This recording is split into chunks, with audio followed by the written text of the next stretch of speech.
Bonjour à tous, je suis ravi de vous retrouver pour ce nouvel atelier e-learning que j'anime donc pour Aromalogie. C'est une marque de compléments alimentaires que vous trouverez en pharmacie et également sur notre site internet. Moi, pour ma part, je m'appelle Arnaud Géa, je suis directeur scientifique chez Aromalogie. Je suis également biologiste, chimiste. J'ai écrit plusieurs ouvrages, dont les deux derniers sont Physiologie et huile essentielle et Guide pro de la cosmétique responsable, publié aux éditions Duno. On va se retrouver aujourd'hui pour parler donc du cholestérol et des compléments alimentaires. N'hésitez pas à regarder les autres vidéos de la chaîne. Vous verrez qu'il y a pas mal de sujets qui ont été traités et j'espère que certains vous intéresseront. Allez, on va commencer par présenter rapidement le concept aromalogie pour ceux qui ne le connaissent pas. Alors, nous sommes une marque de compléments alimentaires et notre particularité, c'est qu'on s'attaque à la fois aux symptômes pour soulager rapidement et au terrain, c'est-à-dire à l'origine des problèmes pour éviter les récidives. Et pour ça, qu'est-ce qu'on propose? Eh bien, on propose des algues, de la phytothérapie et de l'aromathérapie. Voilà. Et donc, tout ça, finalement, va se regrouper en deux gammes principales. Une gamme algathérapie, sans huile essentielle, donc avec peu de précautions d'emploi, et une gamme aromathérapie, elle, qui a donc des huiles essentielles. Notre concept de base, c'est toujours de venir rétablir l'équilibre acido-basique parce qu'on a constaté que beaucoup de problèmes de santé étaient liés justement à un déséquilibre de cet ordre-là. En gros, une acidose, c'est-à-dire trop d'acide dans le plasma, dans le sang, pour résumer. Et donc, pour lutter contre ce problème-là, eh bien, on propose de la coquille d'huître fossilisée qui va alcaliniser le terrain et qui va permettre du coup de rétablir l'équilibre et de traiter vraiment la cause du problème. Alors pour ça, on va donc avoir les deux gammes dont je vous ai parlé, la gamme aromathérapie, la gamme algathérapie, avec toujours comme point commun un rôle basifiant pour compenser l'acidose. Et on va avoir des compléments alimentaires qui sont sécurisés, formulés par, a priori, des personnes qui connaissent quand même leur métier. Et ce qui est hyper important, surtout à propos des huiles essentielles, c'est que le support poudre permet une excellente tolérance digestive et donc permet d'éviter les problèmes gastriques qui peuvent être parfois associés à la consommation d'huile essentielle. Voilà, notre gamme aromathérapie, elle est composée, donc elle contient des huiles essentielles qui sont largement sélectionnées, elles sont chémotypées, c'est-à-dire qu'elles sont analysées pour être sûres de leur composition et on utilise dans la plupart des cas des huiles essentielles d'origine biologique. Quand ce n'est pas le cas, c'est tout simplement parce qu'on ne les trouve pas sur le marché. Dans la gamme algathérapie, la rigueur dans la sélection des matières premières est la même. On a là aussi une sélection très rigoureuse des algues. On vérifie leur lieu de production pour être sûr que ce qu'on met dans nos compléments alimentaires corresponde à la qualité qu'on souhaite respecter. Alors, pour traiter du coup du thème qui nous occupe aujourd'hui, le cholestérol et les compléments alimentaires, on va tout de suite démarrer par répondre à une question très simple. Qu'est-ce que c'est que le cholestérol? Donc le cholestérol, ce qu'il faut savoir, c'est que c'est un corps gras qui va être produit en grande partie par le foie. Vous voyez, à peu près 80% du cholestérol qu'on trouve dans l'organisme est apporté par le foie, qu'il synthétise, et 20% seulement sont issus de l'alimentation. Alors déjà, c'est un premier point qui est important parce que ça veut dire que quand on a trop de cholestérol et qu'on ne veut s'intéresser qu'à l'alimentation, eh bien, en fait, on ne traite que 20% du problème. Le reste est lié au foie. Donc, dans une approche naturopathique, évidemment, traiter le cholestérol va se faire par un ciblage du foie, justement. Et c'est très souvent une surcharge hépatique qui peut être incriminée dans des problèmes de cholestérol. Alors, le cholestérol qu'on retrouve dans l'organisme va ensuite être transporté dans le sang sous deux formes. Et là, peut-être que ça parlera davantage les personnes qui ont des problèmes de cholestérol, qui connaîtront les acronymes utilisés ici. Donc, le cholestérol peut être transporté soit sous forme de LDL, soit de HDL. Et c'est ça qu'on appelle le bon ou le mauvais cholestérol. En réalité, il n'y a pas de bon ou de mauvais cholestérol. Il n'y a que du cholestérol qui est ce qu'il est pour lui-même. C'est une molécule chimique, elle n'est ni bonne ni mauvaise par essence, par nature. En revanche, la façon dont le cholestérol est transporté peut avoir une influence globalement au niveau de l'apparition de certaines maladies. Et c'est pour cela qu'on qualifie le LDL de mauvais cholestérol et le HDL de bon cholestérol. On va y revenir juste après. Et retenez bien, c'est un abus de langage, certes, qu'on accepte, mais la façon la plus réaliste, la plus rigoureuse de s'exprimer devrait être bonne forme de transport du cholestérol ou bien mauvaise forme de transport du cholestérol. Mais j'en conviens, c'est quand même plus long.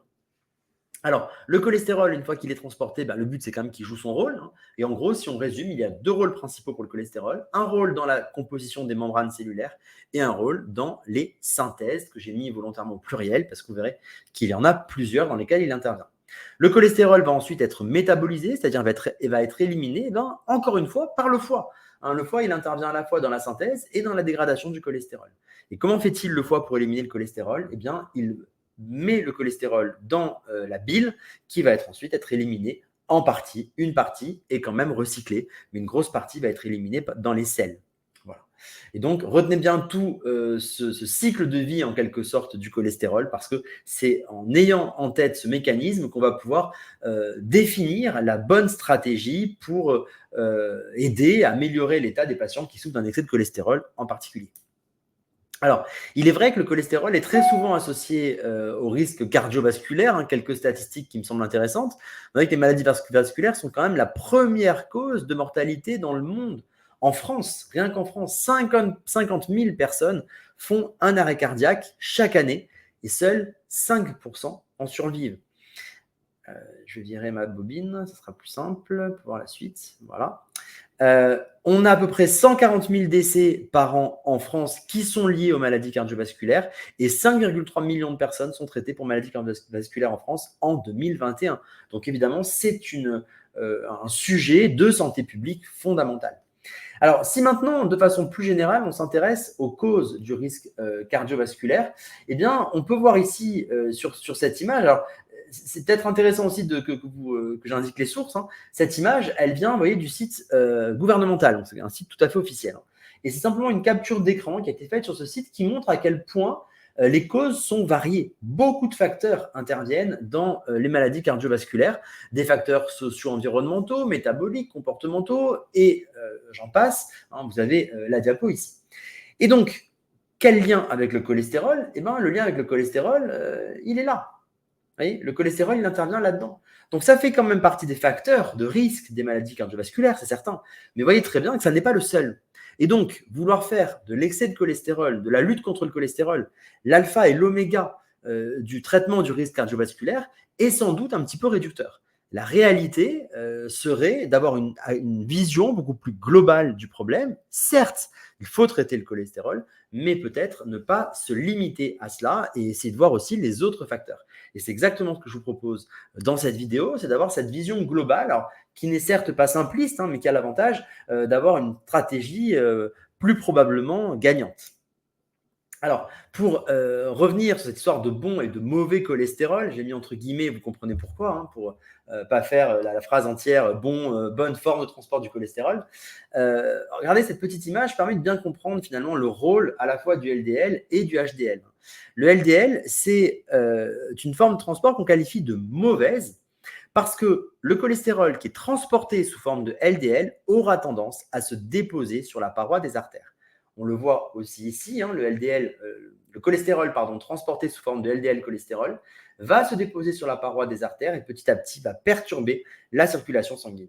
En revanche, le HDL, lui, il a tendance à éliminer le cholestérol qui s'est déposé sur la paroi des artères. C'est la petite brouette qu'on a là.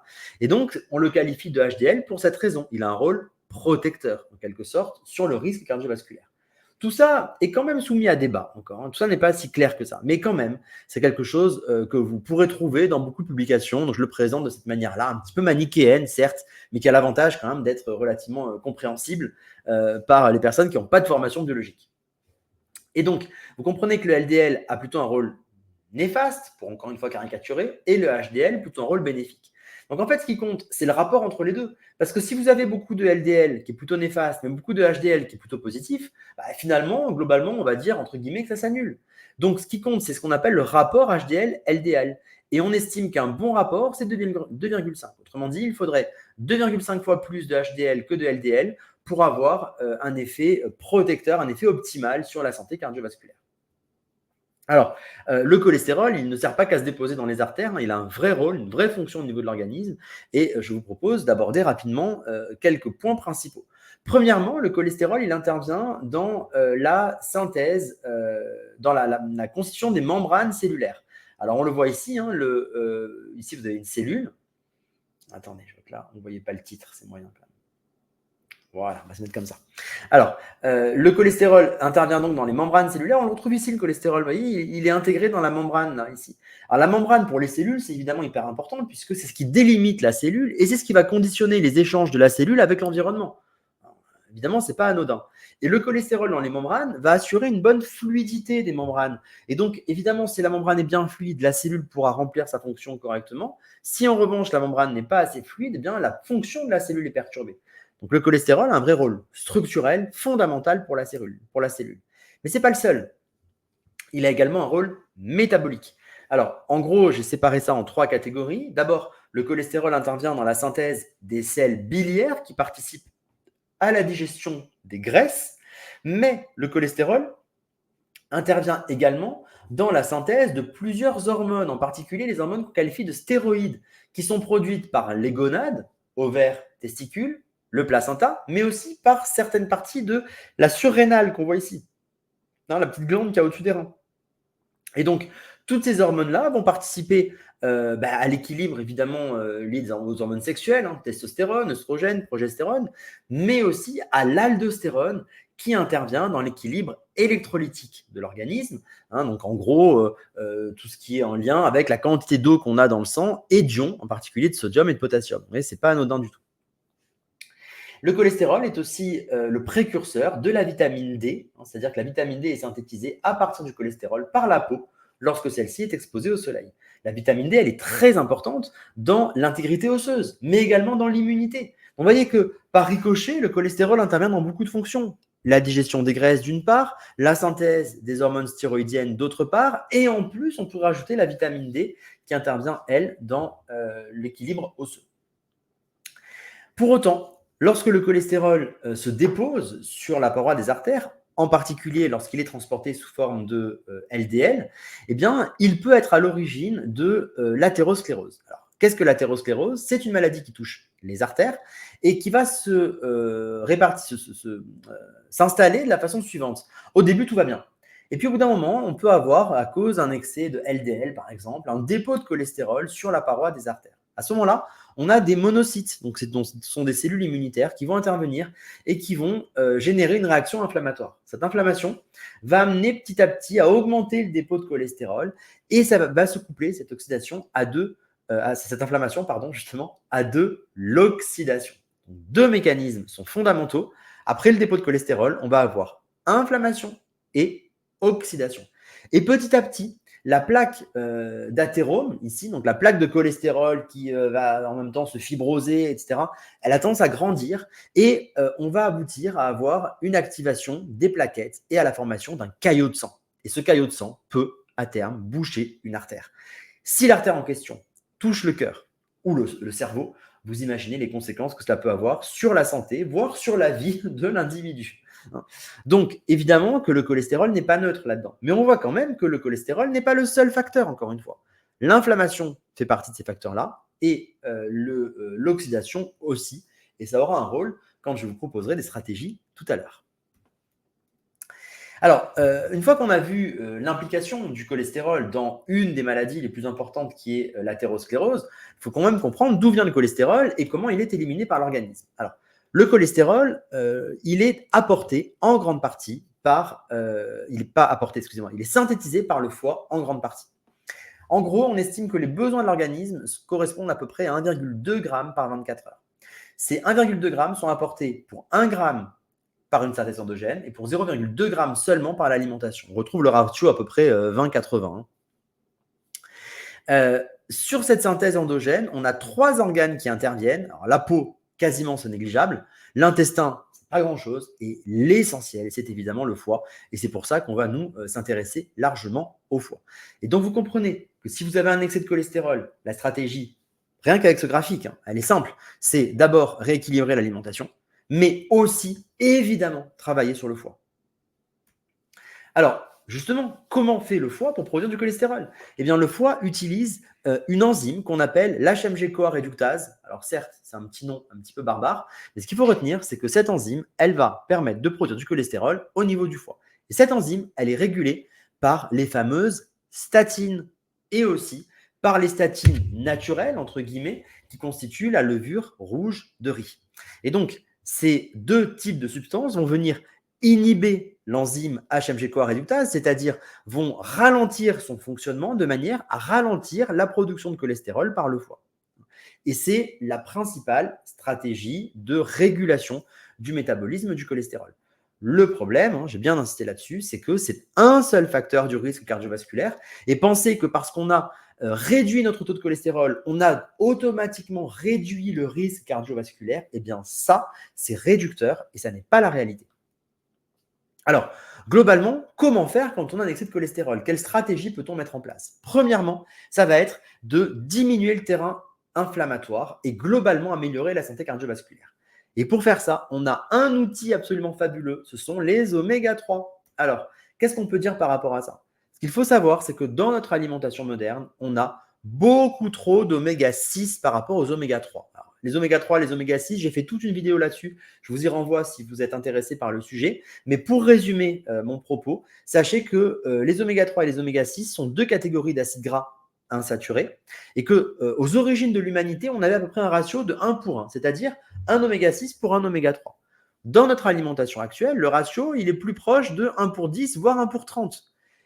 Il est donc fondamental de revenir à un état, à un ratio d'à peu près 1 pour 5. Et pour cela, que faut-il faire? Eh bien, il faut augmenter nos oméga 3. Et donc, c'est exactement ce qu'on va faire avec notre complément alimentaire qui contient des oméga 3 issus des poissons qui eux-mêmes consomment des algues. Et oui, pourquoi les algues? Eh bien, parce que les algues ont un ratio oméga 3, oméga 6 très favorable, beaucoup plus d'oméga 3 que d'oméga 6, ce qui va permettre d'avoir une rééquilibrage en quelque sorte de notre ratio à nous qui est déséquilibré de par notre alimentation industrielle. Et donc ces oméga 3, quelles vont être leur fonction sur la santé cardiovasculaire? Les oméga 3 vont permettre de diminuer les triglycérides. Donc c'est intéressant quand on a une hypertriglycéridémie, de diminuer l'inflammation.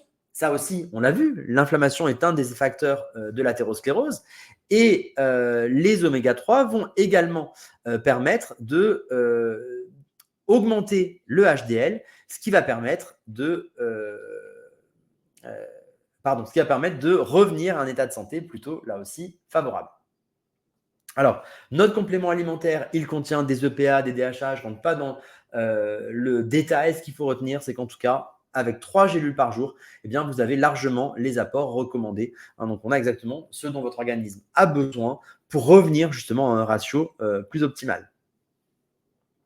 On va toujours coupler les oméga 3 à du lithotame. Pourquoi? Parce que le lithotame est un complément alimentaire qui va être alcalinisant.